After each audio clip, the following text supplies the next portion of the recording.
Have you ever referred to water as H2O or carbon dioxide as CO2? Well, if you have, then you just named a compound. But have you ever wondered how to draw these compounds? This video is dedicated to giving you a step-by-step guideline as to how to draw Lewis structures. First of all, we have to count the number of valence electrons of each atom.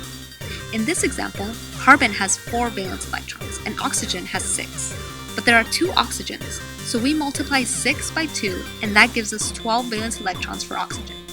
Altogether, CO2 has a total of 16 valence electrons, not 18 as I have written on the board. Before we move on to the next step, I am going to explain ionization energy, which will help us better understand step number 2. Ionization energy is the energy required to remove an electron, and it can be determined using trends in the periodic table.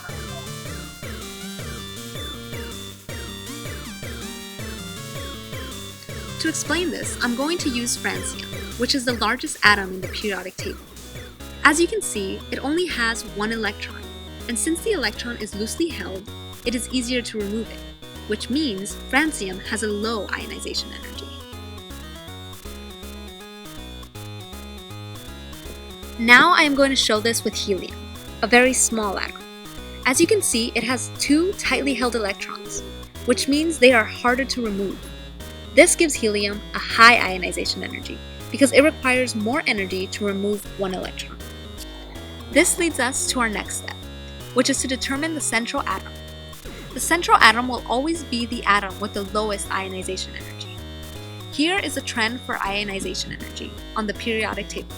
It increases from left to right and increases going up the periodic table. The third step is to surround the central atom with the higher ionized atoms. In this case, we surround C with the O's.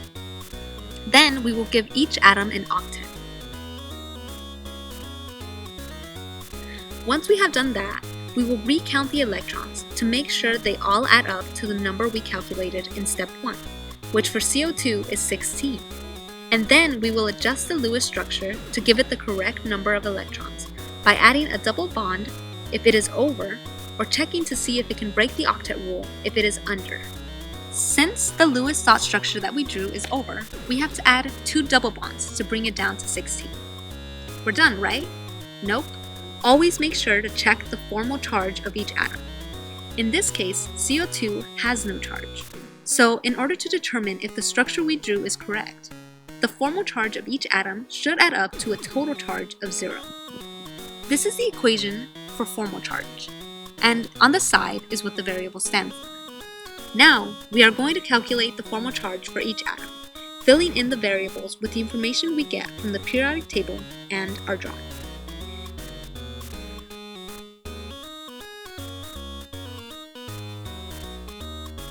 In the end, we get that the 2 oxygens have no charge, and that carbon has no charge also, giving CO2 an overall charge of 0.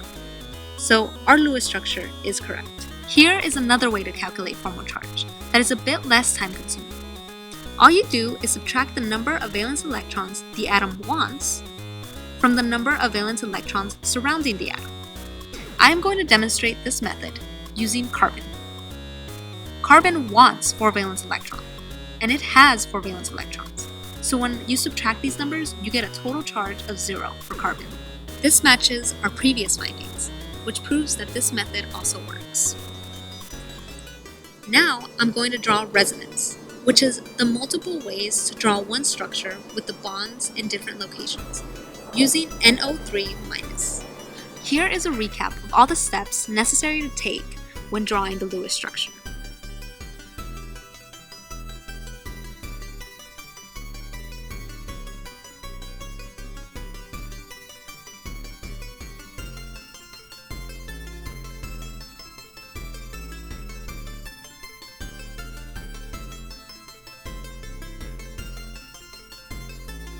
And lastly, here are the 3 resonance structures NO3 can make.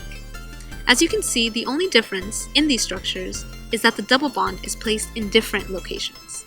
This is a resonance structure.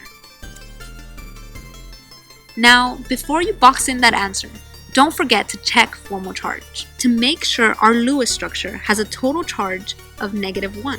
which is given by NO3-. The formal charge of our Lewis structure equals -1, which means that our Lewis structure is correct.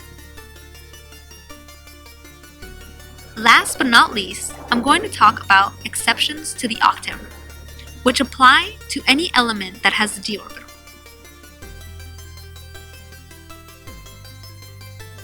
An example is SF6, which is possible because S can break the octet rule and make 6 bonds rather than 4. Here is a recap of all that I went over regarding Lewis structures. Now you know how to draw Lewis structures. Thanks for watching, and I hope this helped.